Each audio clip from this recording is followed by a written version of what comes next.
Bonjour et avant de commencer, un grand merci aux membres de la chaîne qui de par leur contribution me permettent de pérenniser mon avenir sur YouTube. Vous pouvez vous aussi devenir membre en cliquant sur le bouton rejoindre en dessous de la vidéo, ce qui vous permettra de me soutenir en échange de la contrepartie de votre choix parmi celles proposées, notamment des podcasts audio qui traitent de sujets en lien avec l'univers Marvel et le MCU.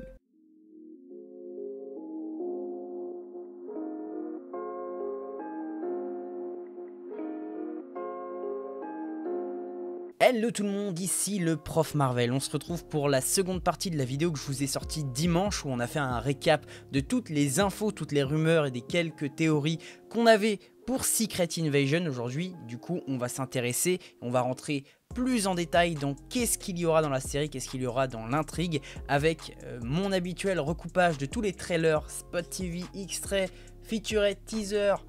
J'ai touché le micro, en veux-tu, en voilà. Évidemment, comme la vidéo précédente, ça va spoiler, donc si vous ne voulez rien savoir, eh bien partez. Et puis, évidemment, pour ceux qui restent, eh bien, restez.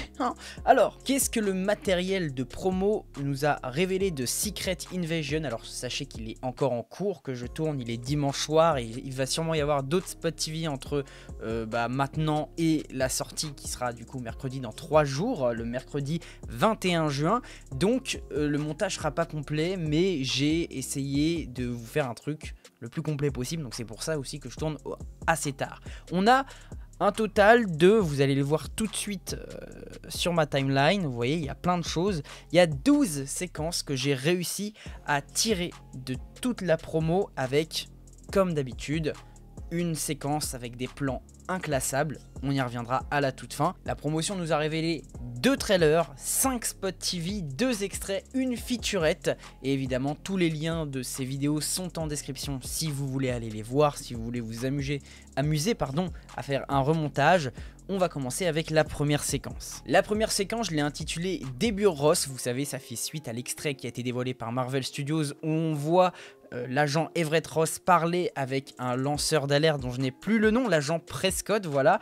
Et à la fin de cet extrait, vous avez évidemment le lien en description, l'agent Prescott se jette sur Everett Ross et ça coupe. On n'en sait pas plus. Donc moi ce que j'ai théorisé, c'est que l'agent Prescott va croire que Everett Ross est un Skrull et donc va lui courir après. Et c'est ce que nous a montré plusieurs plans des spots. On a en tout 4 plans. Vous allez voir, ça va s'enchaîner assez vite. Je vous le lance. On voit clairement Everett Ross se faire courser. Alors ce qu'on remarque aussi qui est assez intéressant, vous le voyez juste ici. Alors on reconnaît que c'est Everett Ross, voilà, il se retourne, on a une lumière plutôt violette. Et on voit à un moment qu'il s'élance d'un immeuble et qui va se manger, je suppose, le haut d'un autre immeuble. Et qui du coup, alors le plan se coupe, mais qui va tomber. Ça renforce cette théorie dont j'avais parlé dans l'épisode, enfin dans la première partie de cette vidéo, où je vous disais que pour moi, Ross en fait sera un Skrull et que l'agent Prescott a capté que c'en était un. Pourquoi aussi? Parce que on ne reverra jamais Ross ailleurs dans la promo, donc je suppose qu'on va pas le revoir dans la série.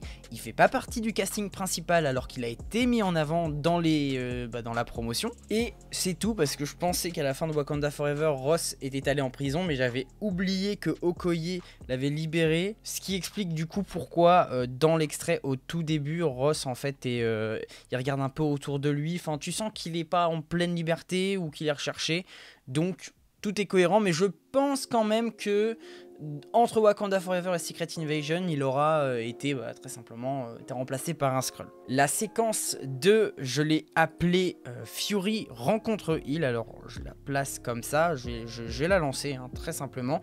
On voit qu'on est dans une forêt assez sombre et puis paf, un halo de lumière duquel on va voir une silhouette émerger qui semble être Nick Fury qui revient du coup de la base Saber, base qu'on avait vue dans le trailer de The Marvels, qui est la base de l'espace où Fury se cachait depuis le début. Il a remarqué la tenue, il a une espèce de grande veste marron grise et puis un espèce de col rouge, un pull rouge avec un bonnet gris. Ça, il faut retenir cette tenue, super important. Il entre dans un bar et il rencontre Maria Hill et petite partie d'échec, vous notez la tenue Fury et Maria Hill lui dit que bon je t'ai appelé plein de fois mais t'as jamais répondu et puis là tu décides de revenir. Fury lui explique que c'est différent, que c'est même... non, c'est pas personnel, ça c'est dans un autre extrait. Enfin voilà, et on sent que Maria Hill est quand même un peu dans la rancœur. C'est ce qu'on avait aussi découvert dans l'interview de Vanity Fair dont je vous avais parlé dans la vidéo précédente. Je vais vous remettre un lien en description, tout est en anglais, mais Google Trad, hein, vous connaissez. Et dans l'interview, on explique que voilà, Maria Hill a quand même une espèce de certaine rancœur parce qu'elle a géré plein de conflits depuis que Fury ne répond plus à ses appels. On remarque d'ailleurs sur l'extrait très rapidement, là ça se voit pas parce qu'elle n'est pas du bon côté, mais qu'elle a une blessure sur le nez, donc on se doute qu'elle a combattu. Et que du coup là en fait elle est épuisée, enfin, ça se voit sur son visage, elle est épuisée, elle a de la rancœur. Donc voilà, ça c'était le second extrait qui a été dévoilé par Marvel Studios. Et bon, on sent que Fury il est en mode oui mais là c'est différent. Il a pas l'air d'avoir beaucoup de remords Fury. Et après, il part, il est dans une espèce de ruelle, je suppose qu'il sort à l'arrière du bar et on voit les lumières, vous voyez là il a une lumière rouge, puis une lumière bleue. Donc peut-être que des gens ou des Skrulls l'ont reconnu et ont appelé les flics en mode « Hey, il y a Fury là !» Donc bah là il est obligé de filer en douce très simplement. Et c'est à peu près tout. La troisième séquence, je l'ai appelée Fury rencontre le MI6 numéro 1 parce qu'il y en a une numéro 2. On remarquera que Fury a toujours la même tenue, il y a 4 plans, vous allez voir ça allait très vite et on voit que Fury discute avec une femme. Cette femme, vous le savez si vous avez vu la première partie de la vidéo, il s'agit de Sonia Falsworth, l'agent Falsworth qui travaille pour les services britanniques, les services secrets britanniques. Elle a une tenue toute rose bonbon, un peu style Dolores Ombrage. Il n'y a rien de particulier qui ressort de cette séquence. Moi je pense que ça se passe juste après parce que Fury a cette tenue là. Et elle lui dit juste bon t'es plus très en forme pour ce combat mon vieil ami. Bon voilà, rien de particulier. Alors je sais pas, vous savez on a théorisé sur Sonia Falsworth, mais je sais pas si c'est une agente du MI6 ou si ce serait carrément la directrice, qui serait pas très déconnant puisque on a appris que la comtesse Valentina était directrice de la CIA. Donc voir un peu tous les directeurs de chaque agence d'organisation dans Secret Invasion, ça fait sens, sachant que Fury a lui-même été directeur de l'organisation du Shield. Bref, je vous la fais pas. Et donc voilà, rien de particulier dans cette séquence. Séquence numéro 4, alors là, elle est très particulière, je l'ai appelée Fury sauve Talos. Je l'ai mise ici parce que Fury a toujours la même tenue et vous allez voir, là ça se voit un peu, on voit que Talos a une veste marron et une chemise bleue, vous allez le voir, je vais laisser défiler les trucs. Donc retenez bien sa tenue, ça va être super important. Et on voit qu'il parle avec donc Gravik, le méchant à la tête du groupe Skrull extrémiste dont on a parlé dans la vidéo précédente. Et du coup il est un peu dans la merde. Et là je reviens un peu en avant. On voit que Fury est tenu en joue par toute une ribambelle d'agents. Bon alors là il a l'air d'avoir un pull noir. Donc peut-être que ce plan là spécifiquement se passe ailleurs. Et d'ailleurs je crois reconnaître un décor d'un autre plan qui me fait dire qu'en fait ce plan ne va pas du tout là. En tout cas pour moi Fury va venir sauver Talos quoi qu'il en soit, parce qu'après on voit les deux ensemble. Ils ont tous les deux la même tenue, donc pull rouge pour Fury et chemise bleue pour Talos. Et on voit qu'ils cassent la porte d'un endroit que je suppose être un entrepôt dans lequel là ils sont actuellement dans les plans. Ils font tous les deux équipe, Fury a toujours sa même tenue, Talos aussi, et ils se battent avec un mec. Alors, qui est ce mec? Je ne sais pas. C'est ce type là, alors je connais pas l'acteur, je sais pas si on connaît son rôle, à nouveau dites-le moi en commentaire si jamais on sait déjà. Et donc très simplement le gars lui dit mais vous allez m'abattre, et Fury lui répond de manière très gentille oh oui sûrement. On voit que Talos qui est juste ici derrière va prendre son crâne et clac le fracasser contre un meuble, et Fury lui dit mais pas tout de suite mon ref. Et donc voilà, donc ils viennent vers cet homme, je ne sais pas pourquoi, peut-être c'est un homme de Gravik, pardon, oh j'ai plus son nom, Gravik, ou est-ce que c'est un mec dont ils ont besoin pour continuer à avancer dans leur quête. Et vous voyez, j'ai pas de réponse à ce sujet, on va juste voir le mec à gauche ici, donc on sent que voilà, ça s'est calmé, mais on sent qu'ils sont à la recherche de quelque chose, d'informations, peut-être d'un lieu où Gravik aurait laissé des informations, je ne sais pas du tout. Et vous voyez, c'est ça qui est compliqué et que j'expliquais dans la dernière vidéo. Bon là ça va repartir en couille, ils vont se retaper dessus, mais malgré toutes les séquences que j'ai réussi à voir, j'arrive pas à deviner comment s'enchaînent toutes les séquences, toutes les intrigues. Il y a plein de grands trous partout. En général Marvel aime bien nous dévoiler des images que des premiers épisodes, même si je pense qu'il y a quand même des images personnage de fin. Et donc voilà, donc vous attendez pas non plus à connaître toute l'intrigue en voyant ça. Mais voilà, moi j'essaye quand même d'essayer de deviner un petit déroulement. Et donc voilà, la nuit va tomber là, c'est l'image de la featurette, donc d'un making of.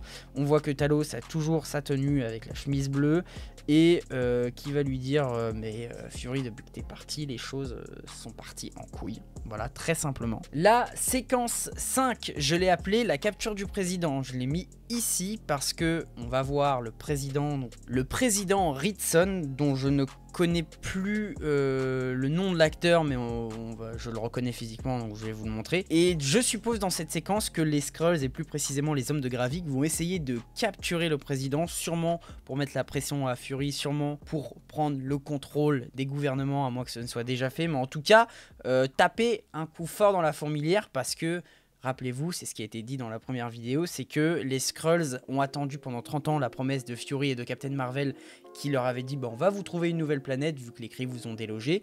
Ça ne s'est jamais fait, donc il y a eu des ressentiments qui ont commencé à se créer, il y a un groupe de Skrulls qui ont commencé à se dire bon, bah puisqu'il se passe rien, et bah en fait on va s'en occuper, et puisque c'est comme ça on va prendre le contrôle de la Terre et de ses ressources. Donc vous voyez, cette séquence là ça participe parce que bah voilà, pour moi le président va se faire, soit les Skrulls vont essayer de le tuer, soit ils vont essayer de le capturer. Mais en tout cas on sait que c'est un nouveau président, les infos on avait parlé pendant un moment. Je vous laisse la séquence défiler, donc vous voyez on a un espèce de cortège officiel avec plein de voitures de police qui se fait tirer au missile. On reconnaît ici du coup, je vous disais tout à l'heure, l'acteur du président Ritson, c'est bien lui. Donc on voit que la voiture vient revolter, on se doute que c'est pour lui, parce que surtout regardez la tête, vous voyez le cortège, bon ça ressemble, ça a quand même l'air d'un cortège présidentiel avec deux motos flics derrière.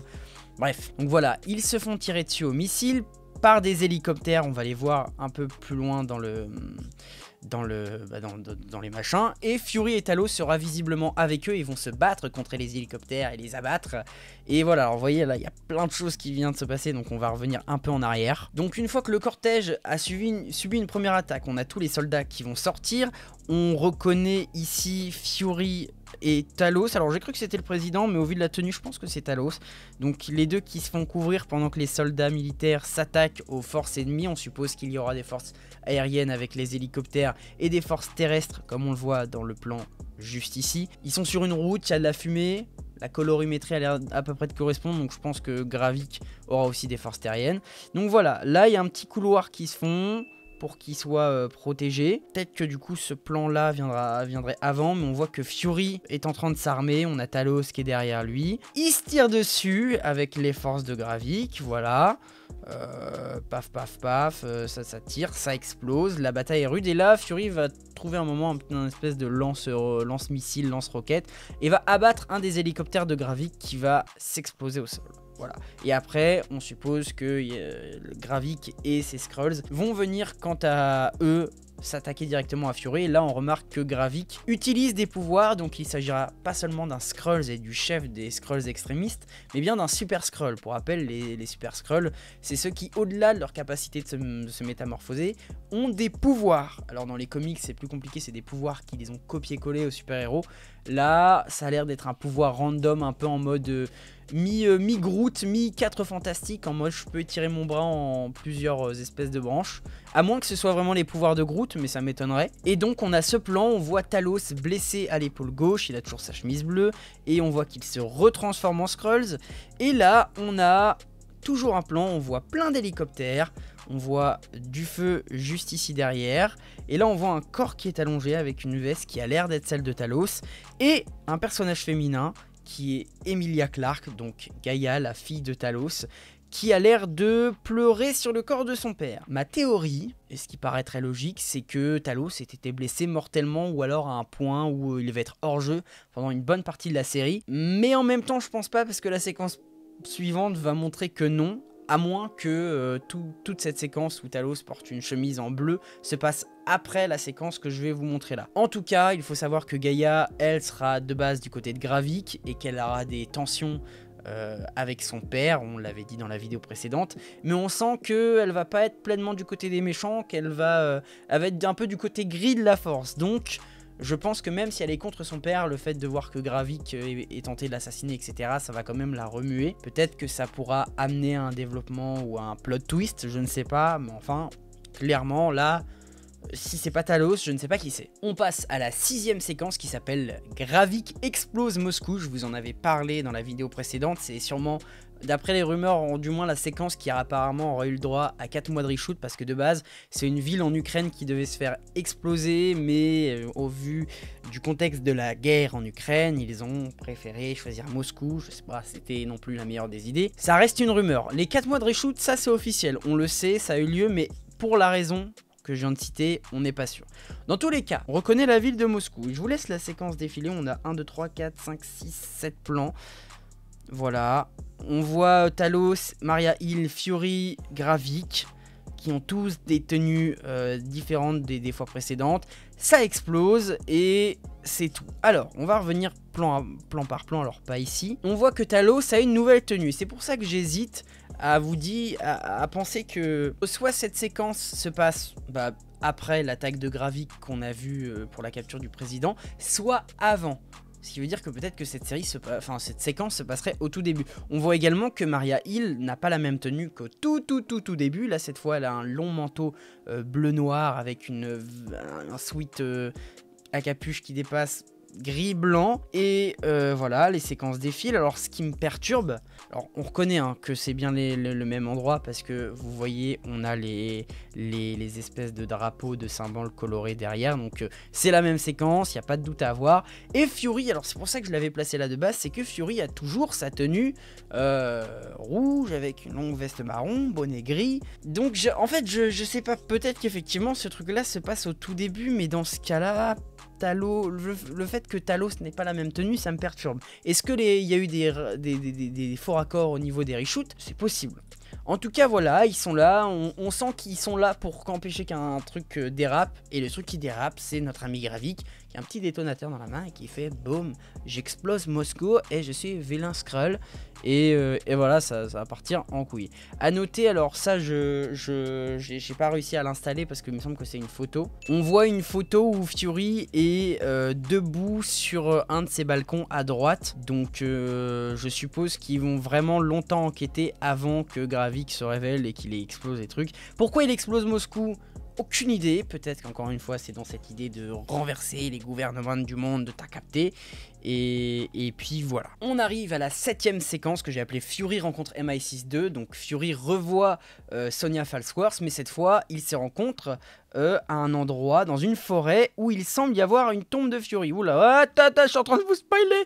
Ah! Donc voilà, ils sont dans un environnement de forêt, il y a des tombes, donc on est dans un cimetière. Sonya Falsworth a une tenue rose, mais pas la même que celle de tout à l'heure. On voit qu'elle a une espèce de broche dorée au niveau de l'épaule gauche. Fury n'a plus la même tenue. Vous voyez, cette fois-ci, il a plus son collant rouge, il a une tenue noire en dessous de son manteau. Et donc, ils arrivent devant cette tombe et on voit qui est écrit colonel Nicholas G. Fury. Je ne pense pas que ce soit la tombe de Nick Fury. Pour ceux qui ne savent pas, Nick Fury, dans le MCU, il a simulé sa mort dans Winter Soldier et il y a une fausse tombe qui avait été créée. Sauf que cette tombe-là n'est pas du tout la même tombe que celle que nous voyons ici, parce que déjà, l'épitaphe, donc la phrase qui est marquée, n'est pas la même. La tombe, dans le format, dans la façon dont elle est dessinée, n'est pas la même. Et c'était pas dans une forêt. Là, on est dans une forêt. La tombe de Winter Soldier, c'était dans un cimetière qui était beaucoup plus à l'air libre, beaucoup plus en public. Il y avait quasiment pas d'arbres autour, un petit peu, mais pas autant. Et je doute que de 2014 à 2024-2025, il y ait une forêt entière qui est poussée autour du cimetière. Ça m'étonnerait, à moins que le claquement de doigts ait fait que, voilà. Mais en tout cas, la tombe n'est pas la même et l'épitaphe n'est pas la même. Donc moi, je théorise que ce soit la tombe de son père. Dans les comics, on sait que le Nick Fury qu'on a là, Samuel L. Jackson, c'est le Nick Fury Junior. Et le Senior, c'est le Nick Fury blanc, celui de base. Parce que le Nick Fury que nous avons là, c'est une adaptation du Nick Fury de la version Ultimate. Donc moi, je suppose que voilà, c'est la tombe de Nick Fury Senior. Et que voilà, pourquoi il est là, on sait pas, enfin si on sait un petit peu. Et Sonya Falsworth lui dit oui, mais pourquoi t'appelles pas tous tes copains Avengers, etc. Et Fury répond que c'est personnel. Et Samuel L. Jackson a dit dans l'interview pour Vanity Fair qu'il y avait une très bonne raison pourquoi Fury n'appelait pas les Avengers à la rescousse. Donc voilà. Et donc là, on arrive dans ce plan que vous connaissez sûrement si vous avez vu tous les trailers Spot TV, etc. On voit que il est dans une espèce de... Dans un monument funéraire, il active un truc qui fait descendre la plaque. Et on voit qu'il retire son manteau, sûrement pour récupérer des affaires, parce qu'on reverra des plans similaires où il fait la même chose, mais il n'a pas la même tenue, donc ça se passe pas au même moment. Enfin voilà, en tout cas, ici, ça a l'air d'être une petite planque où il cache des affaires. Et alors juste après, j'ai mis ce plan-là, on voit Sonya Falsworth dans un espèce de sous-sol, avec des corps, alors on sait pas si c'est des corps humains ou des corps Skrulls. On reverra ce sous-sol un peu plus tard, mais je l'ai mis là parce que Sonya Falsworth a la même tenue, vous voyez. Tenue rose avec la broche dorée, même chose qu'ici. Tenue rose, broche dorée. Quoique... Ah non, attendez, ça se met pas au même endroit parce que c'est le même manteau, mais regardez le haut, sous le manteau. Là, on voit qu'il y a des espèces de petites formes circulaires. Et là, non. Ça a pas l'air d'être la même tenue. Ah, c'est peut-être pas au même endroit. Ah bah du coup, ça irait plus dans les plans inclassables. Je sais pas pourquoi je l'aurais mis là. Dans ma tête, je me suis dit que peut-être Fury savait quelque chose sur une planque Skrulls ou qu'il avait donné l'info à Sonya Falsworth, mais peut-être que non, du coup, finalement. Peu importe. Séquence numéro 8 qui s'appelle l'interrogatoire boucherie. Alors vous voyez, on a Sonya Falsworth qui a la même tenue. Alors pas la tenue qu'elle avait sur la tombe, mais bien la tenue qu'elle avait dans le sous-sol. Vous voyez, il y a une espèce de trou dans son haut. Et là, si on regarde bien, ici vous voyez, il y a une zone de peau. Donc ce plan, cette séquence va soit après ce plan-là, soit avant. Dans tous les cas, j'ai appelé cette séquence interrogatoire boucherie. Parce que vous allez voir, on est dans un décor, c'est le frigo, l'arrière-boutique d'une boucherie. Elle a des outils de torture dans sa main et... il y a un mec qui est enchaîné. Un mec que je suppose être un Skrulls. Elle va lui injecter, on vient de le voir, une espèce de substance, on ne sait pas ce que c'est. Et il y a un interrogatoire qui se fait. Et là, paf, oh là là, ça part en couille. Alors là, ça va très vite. Cette séquence nous ferait penser que Sonya Falsworth, c'est peut-être une méchante. Mais moi, je pense pas qu'elle soit méchante. Et je vous invite à aller revoir la première partie si vous ne l'avez pas vue. Je vous mettrai tous les liens en description. On est bien dans une boucherie. Parce que bon, il y a des cadavres d'animaux morts dedans. Voilà. Hein. Donc du coup, ce mec qui est enchaîné, je suppose que c'est un Skrulls.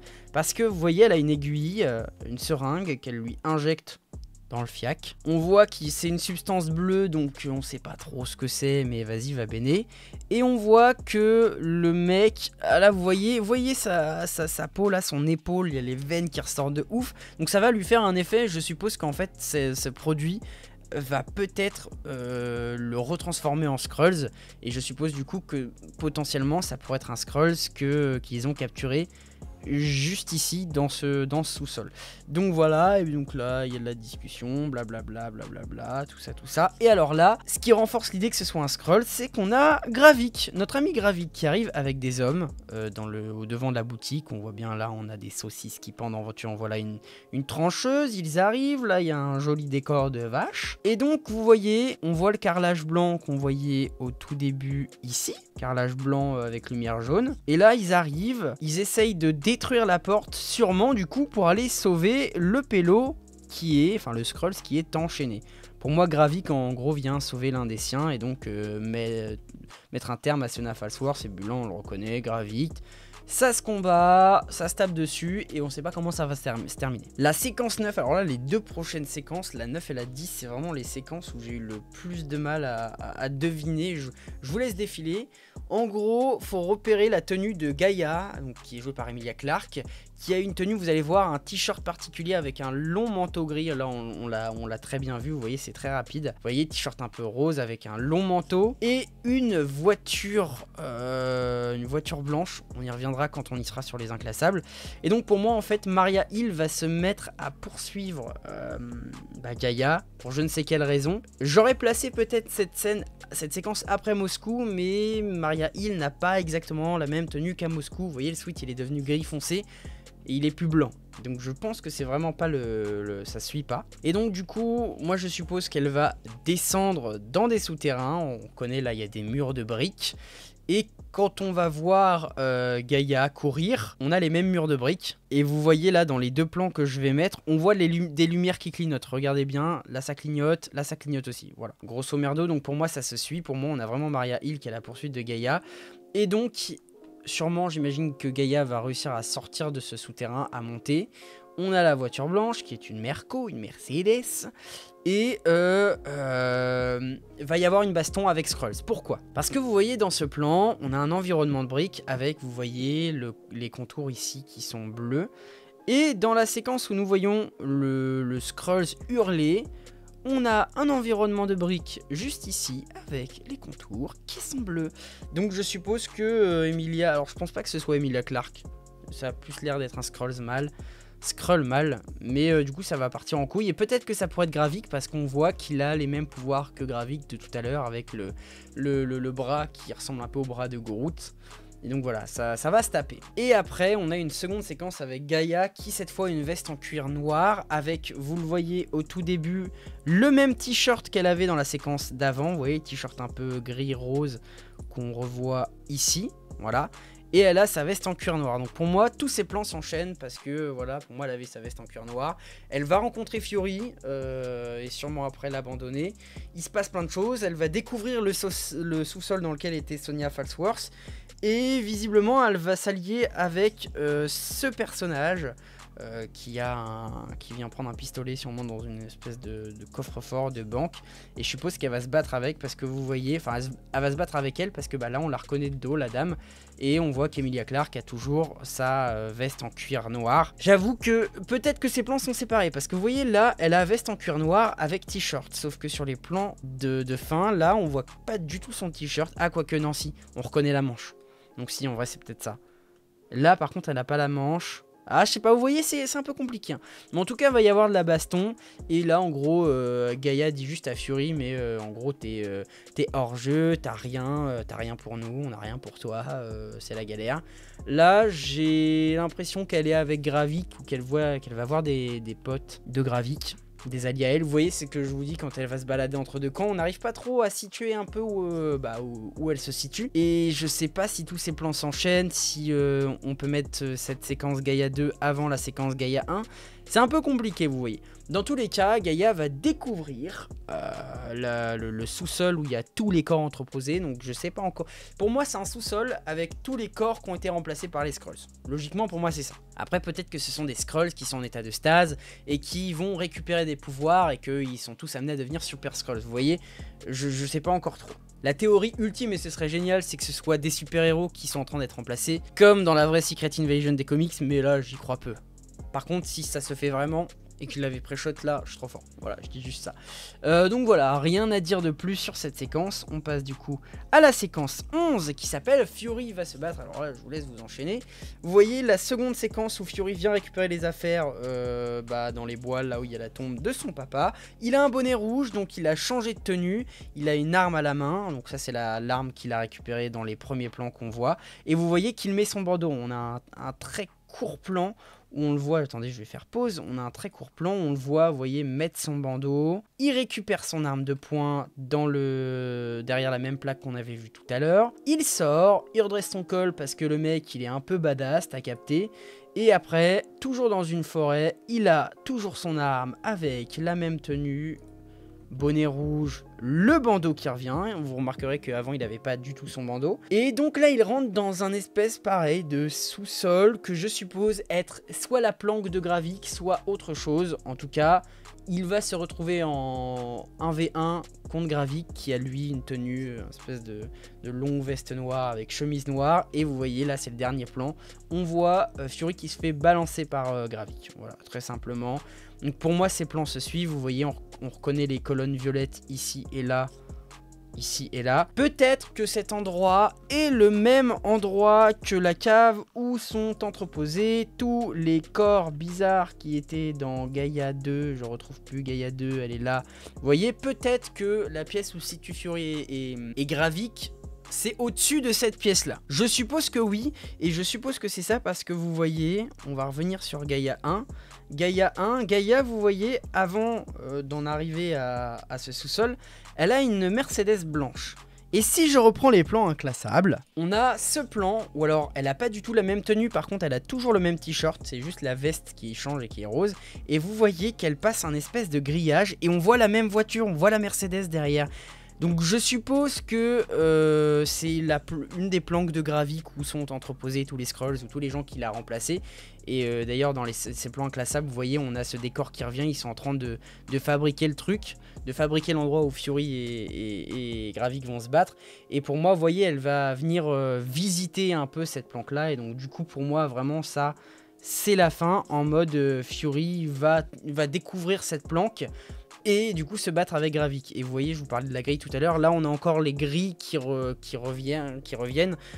Donc pour moi vraiment ça c'est la fin. Fury va se battre, il va se 1v1 avec Gravik. Par contre ce qui me perturbe c'est que ça a l'air d'être dans la forêt.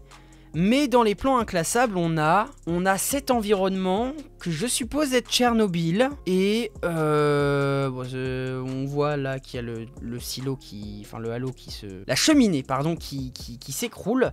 Donc je suppose que ces plans-là, ça suit un peu la scène de Fury. Et on voit qu'il y a de la forêt. Donc pour moi, en fait, les Skrulls, en fait, sont planqués à Tchernobyl. C'est vraiment la grosse théorie, c'est que si on savait pas où étaient les Skrulls depuis tout ce temps, du moins le groupe de Gravik et de tous ceux qui ont foutu la merde, bah ils se planquent à Tchernobyl et c'est une putain de bonne planque. Il y a pas grand monde à Tchernobyl en ce moment. Je sais pas si vous êtes au courant, hein, il s'est passé des trucs à Tchernobyl là ces 100 dernières années. Voilà. Donc pour moi, ça se passerait là, mais par contre, ce que je ne comprends pas et je vois pas pourquoi. Parce que vous voyez, j'ai mis ce moment-là juste après que Fury ait récupéré des affaires à la tombe de son père. Mais je vois pas pourquoi la tombe de son père serait à Tchernobyl. Ce serait très étonnant. Donc peut-être que c'est deux forêts différentes. Parce que vous voyez, la colorimétrie n'est vraiment pas la même. On est sur un ton plutôt froid, une lumière un peu bleutée, vous voyez. Or là, la lumière est vraiment pas la même. Vous voyez, je sais pas comment vous dire ça, mais j'ai l'impression que c'est vraiment pas le même étalonnage. Après, peut-être que ça nous induit en erreur. Vous savez de toute façon que les spots TV, les trailers sont trafiqués. Donc c'est un peu compliqué à deviner. Mais en tout cas, voilà. Combat final à Tchernobyl. Aussi simple que ça. Et peut-être même que du coup, Fury va... ce combat va faire que plusieurs centaines de Super Skrulls vont sortir de Tchernobyl et ça va être la grosse merde et Secret Invasion, ce qui donnera suite à The Marvels où là il va falloir régler le problème qui est évoqué dans le trailer de The Marvels, mais aussi tous ces Super Skrulls qui se sont libérés. Peut-être que la série de Secret Invasion pourrait terminer comme ça. Et on arrive à la séquence 11. Alors ça se place pas du tout à la fin. Pour moi ça se place je ne sais où c'est juste en gros Rod qui rencontre Nick Fury. Alors vous voyez, Nick Fury, il a une tenue totalement différente, grande veste, chapeau, il a pas son bandeau, il a des lunettes, et on voit Rod qui a du coup cette veste de costume bleu-gris avec une cravate un peu marron-orange avec des points blancs dessus, et je les ai mis tous ensemble, cette séquence, parce que vous voyez, paf, on voit Rod qui a cette même tenue, et Fury du coup qui arrive, qui se fait fouiller, peut-être parce que voilà, il y a l'appréhension de peut-être que c'est des Skrulls.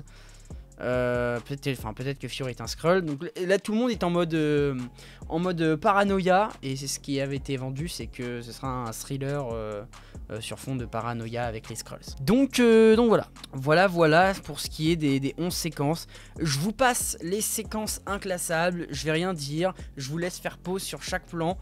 Je sais pas où les placer. Voilà, aussi simple que ça.